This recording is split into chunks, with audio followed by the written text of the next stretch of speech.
मैं दिसंबर दयाल साइकाथेर रामचंद्र राज्य के नवाल कोटली। आज हम शक्ति के प्रकारों के बारे में अध्ययन करेंगे। शक्ति व्यक्ति की वह योग्यता होती है, वह क्षमता होती है जिसके आधार पर अन्य व्यक्तियों के व्यवहार को परिवर्तित कर दिया जाता है। अन्य व्यक्तियों से बलपूर्वक अपनी बातें मनवा ली जाती हैं, अपनी मांगों को पूरा करवा लिया जाता है, यद्यपि इस कार्य कार्य करने की उनकी इच्छा नहीं होती है। रॉबर्ट डे ने इस कार्य से शक्ति को परिभाषित करते हुए कहा कि शक्ति दो व्यक्तियों के पारस्परिक संबंधों की एक विशेष स्थिति का नाम है जिसमें एक पक्ष के द्वारा दूसरे पक्ष को प्रभावित करके बातचीत कार्य करवा लिए जाते हैं। कहने लगे हैं कि बल प्रयोग के आधार जब दूसरे व्यक्ति के आचरण को दूसरे व्यक्ति के व्यवहार को परिवर्तित किया जाता है उसे शक्ति कहा जाता है। सामान्यतः शक्ति के विविध प्रकार होते हैं। नंबर 1, प्रभावशीलता के आधार पर बात कर रहे थे। प्रभावशीलता का मतलब ये होता है कि जब शक्ति का प्रयोग प्रभाव करने किया जाता है, यह शक्ति का वह रूप होता है जिसमें अन्य व्यक्तियों को अपने अनुकूल आचरण करने के लिए, अपने हेतु के अनुसार व्यवहार को परिवर्तित करने के लिए उसे बाध्य किया जाता है। यहां पर शक्ति बल के रूप होती है। जब बल का प्रयोग किया जाता है तो वहां शक्ति बल के रूप में होती है। प्रभुत्व के रूप में जब आदेशी शक्ति के द्वारा किसी दूसरे व्यक्ति के व्यवहार को प्रभावित किया जाता है तो वहां शक्ति प्रभुत्व के रूप में होती है। छल छल और चालाकी के आधार पर, चातुरता के आधार पर जब अन्य व्यक्तियों के व्यवहार को अपने हितों के अनुसार, अपनी मर्जी के अनुसार परिवर्तित किया जाता है, वहां छल कपट के अनुसार शक्ति होती है। नेक्स्ट लेवल के अनुसार शक्ति के बहुत सारे प्रकार होते हैं। वैधानिक शक्ति, जब शक्ति धार के द्वारा वैधानिक ढंग से शक्ति का प्रयोग होता है वह शक्ति वैधानिक शक्ति कहलाती है। परंपरागत शक्ति, जब शक्ति धार के द्वारा जिसके पास शक्ति होती है, पावर होती है, उसके द्वारा शक्ति का प्रयोग परंपरा के रूप में किया जाता है, परिपाटी के रूप में किया जाता है, प्रथा के रूप में किया जाता है। जिस प्रकार से ब्रिटिश सम्राट के द्वारा जिस प्रकार की शक्ति का प्रयोग किया है वह परंपरागत शक्ति का उदाहरण होता है, वह परंपरागत शक्ति का रूप होता है। करिश्माई शक्ति, प्रभावशाली व्यक्तित्व के कारण अन्य व्यक्तियों के व्यवहार को जिस प्रकार से परिवर्तित किया जाता है, बदला जाता है, वहां करिश्मावादी शक्ति काम करती है, वहां करिश्मावादी शक्ति होती है। अर्थात जब किसी व्यक्ति को अपने प्रभावशाली व्यक्तित्व के कारण निरंतर सफलता प्राप्त होती है, अपने प्रभावशाली व्यक्ति के कारण नेता होते हैं जो लगातार चुनाव जीतते रहते हैं। दमनात्मक शक्ति, दमनात्मक शक्ति का मतलब ये होता है कि जब शासक वर्ग के द्वारा अपने विरुद्ध उत्पन्न होने वाले विद्रोह को दबाने के लिए, क्रांति को कुचलने के लिए इस प्रकार की शक्ति का प्रयोग वहां शक्ति दमन के रूप में होती है। जिस प्रकार से 1857 के स्वतंत्रता संग्राम को दबाने के लिए, कुचलने के लिए ब्रिटिश सरकार की तरफ की जो अमानुषिक कार्रवाई की गई थी, भारतीयों को भयभीत करने की कोशिश की थी, आंदोलनकारी नेताओं को भारतीय सबके राष्ट्र भक्तों को दबाने के लिए इस शक्ति का प्रयोग किया गया था।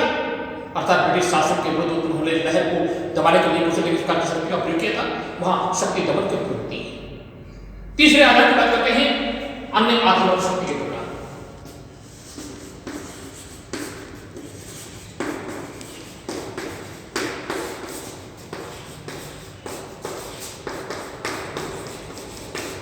अन्य आधार शक्ति के बहुत सारे प्रकार बतलाए जा सकते हैं।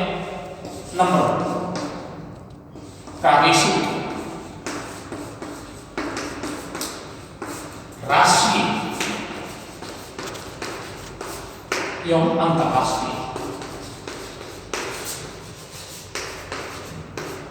कहना यह है कि भूप्रदेश के आधार पर भी शक्ति का एक निश्चित प्रकार होता है। यदि शक्ति प्रादेशिक स्तर पर निवास करती है उसे प्रादेशिक शक्ति कहा जाता है। यदि शक्ति का निवास राष्ट्रीय स्तर पर होता है अर्थात केंद्रीय सरकार उसका निर्णय भाव होती है, वह राष्ट्रीय शक्ति कहलाती है। और पूरे संसार के राष्ट्रों के बीच जिस कार्य शक्ति होती है वह अंतरराष्ट्रीय शक्ति कहलाती है। संयुक्त राष्ट्र में कुछ कार्य शक्तियां प्राप्त होती हैं, वे अंतरराष्ट्रीय शक्तियां कहलाती हैं। दूसरे प्रकार की बात करते हैं केंद्रित एवं विकेंद्रित शक्ति।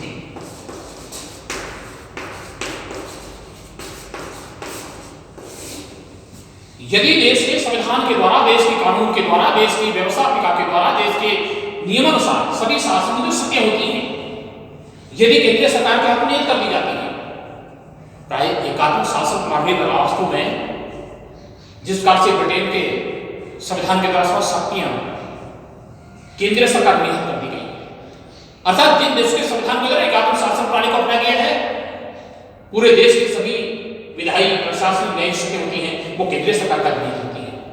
अर्थात शक्तियों के निवास क्या कहा जा सकता है, यदि शासन की शक्तियां केंद्र के सरकार पर निहित होती है, केंद्रीय सरकार में निवास करती है, तो वह शक्ति केंद्रीय शक्ति कहलाती है। लेकिन जब प्रशासनिक सुधार की दृष्टि से केंद्रीय सरकार के द्वारा शासन की शक्तियों का विभाजन कर दिया जाता है, इस कारण शक्तियां केंद्रीय शक्तियां कहलाती है। स्थानीय स्तर पर शक्तियां स्थानांतरित कर जाती हैं, प्रांतीय स्तर पर शक्तियां स्थानांतरित कर जाती हैं, इस कारण शक्तियां होती हैं। पंचायत राज केंद्रीय शासन शक्ति का एग्जाम्पल है। पंचायत राज में इस कारण संघ शक्तियां जो कहता है वे शक्तियां केंद्रीय शक्तियां होती है।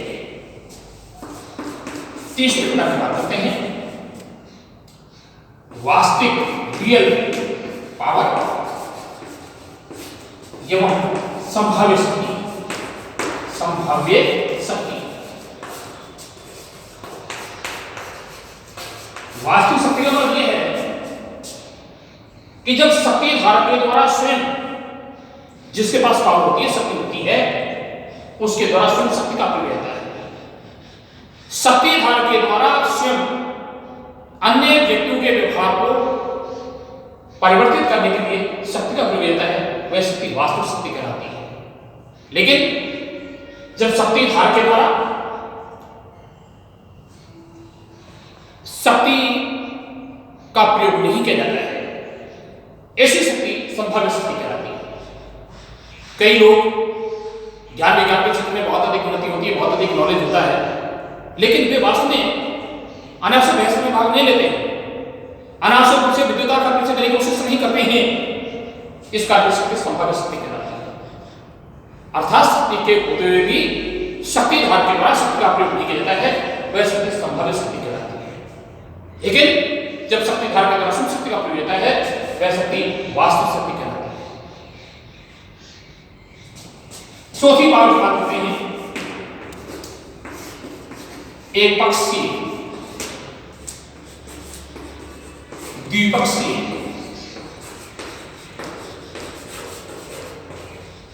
और बहुपक्षीय।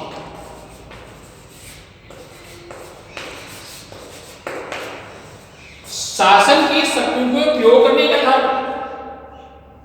जब शक्ति का प्रयोग केवल एक व्यक्ति की तरफ रहता है वह शक्ति एक पक्षीय कहलाती है। जब शक्ति का प्रयोग दो व्यक्तियों की तरफ रहता है वह शक्ति द्विपक्षीय कहलाती है। लेकिन जब शक्ति का प्रयोग बहुत सारे अनेक व्यक्तियों के द्वारा अनेक समूहों पर रहता है, वह सभी बहुपक्षीय शक्ति होती है। तो कहने में लगे था कि शक्ति एक पक्षीय होती है, द्विपक्षीय होती है, बहुपक्षीय होती है, वास्तविक होती है, संभाव्य होती है, केंद्रित होती है और विकेंद्रित होती है, प्रादेशिक, राष्ट्रीय और अंतरराष्ट्रीय स्तर की शक्तियां होती है। अगली बात करते हैं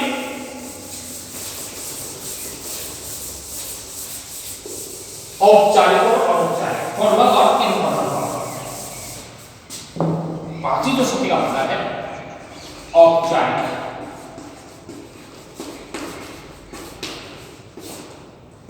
एवं अनौपचारिक।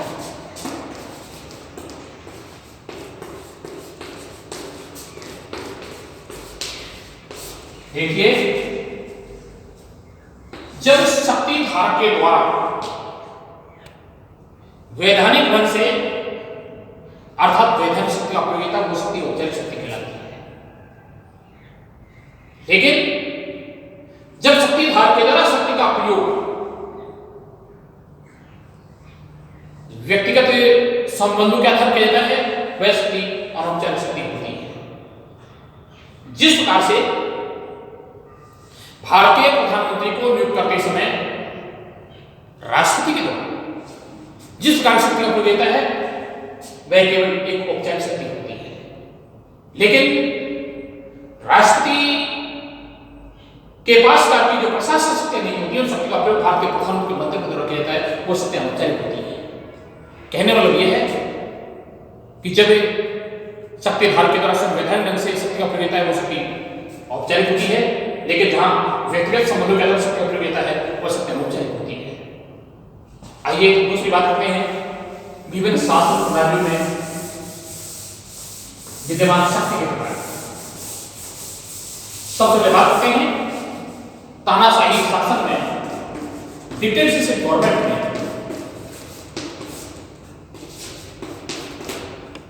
शासन में शक्ति के प्रकार। तानाशाही एक व्यक्ति का शासन होता है जिसने बलपूर्वक के शासन सत्ता पर अपना आधिपत्य स्थापित किया है। जनता की कोई सहमति नहीं होती है, जनता के द्वारा निर्वाचित नहीं होता है, या तो उसने बलपूर्वक के शासन सत्ता पर आधिपत्य स्थापित किया है या उत्तराधिकार प्राप्त किया है। और उसके द्वारा दी गई सब कानून होता है। आई एम स्टेट मैं ही राज्य हूं। फ्रांस में लुई 14 कहा करता था कि आई एम स्टेट मैं ही राज्य हूं। इस प्रकार से लुई 14 इस बात की बात की जाती थी, उसके द्वारा दिया गया डिसिप्लिन कानून होता है वह शासन कोशिश करती है, शासन कहलाते हैं। अर्थात जनता जनार्दन की कोई सहमति की आवश्यकता नहीं होती है, जनता का धर्म जानने का कोई उसे किसी प्रकार की आवश्यकता नहीं होती है। शासक के द्वारा दिया डिसिप्लिन कोई कानून होता है, जन सामान्य को शासक की नीति का विरोध करने का अधिकार नहीं होता है। आइए तानाशाही शासन शक्ति कौन कौन प्रकार होते हैं। तानाशाही शासन में सबसे पहले शक्ति होती है बल की। कहने मतलब यह है कि शक्तिधार के द्वारा बल का प्रयोग करके बल के प्रयोग के आधार पर अन्य व्यक्तियों के व्यवहार को परिवर्तित किया जाता, बदला जाता, चेंज किया जाता है। बल के भी जो बल के शब्द होते हैं दो प्रकार होते हैं। शासन बल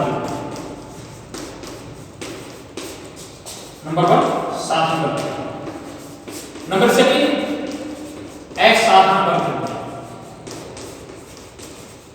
शासन बल ये होता है कि तानाशाही शासन में शासक वर्ग के विरुद्ध उत्पन्न होने वाले विद्रोह को कुचलने के लिए, आंदोलन को दबाने के लिए जिस प्रकार की शक्ति प्रयोग है वहां साधारण बल के रूप में शक्ति होती है।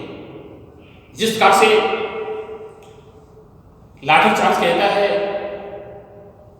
हवाई फायर किए जाते हैं, आंसू गैस के गोले दागे जाते हैं, यहां शक्ति साधारण रूप में काम करती है। लेकिन जहां देखते ही गोली मारने के आदेश दे दिए जाते हैं, देखते ही गोली मारने के आदेश दिए जाते हैं, बिना मुकदमा चलाए नागरिकों को न्यायिक हिरासत में लिया जाता है, उन्हें जेलों में भेजा जाता है। इस प्रकार की शक्ति असाधारण बल के रूप में होती है। तानाशाही शासन में हिंसा होती है, हिंसा शक्ति पाई जाती है, विशाल पैमाने पर मारकाट, हत्याएं, इस प्रकार की घटनाएं बहुत अधिक पाई जाती हैं। तो इसका मतलब यह था इस प्रकार की शक्ति हिंसा पर होती है।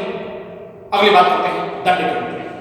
तानाशाही शासन में जब भी सामान्य नागरिकों के द्वारा या शासकों के द्वारा शासक वर्ग के का विद्रोह किया जाता है तो उन्हें राजद्रोह का आरोप लगा करके उन्हें कठोर दंड दिया जाता है। अर्थात दंड से कोई बच नहीं सकता है। उसके बाद होती है भय की रूप में होती है। तानाशाही शासन में जन सामान्य सदैव शासक वर्ग के प्रति भय बना रहता है। तो इस प्रकार की तानाशाही शासन में बल के रूप में होती है, हिंसा के रूप में होती है, दंड के रूप में होती है, भय के रूप में होती है। इस प्रकार के शक्ति प्रकार होते हैं।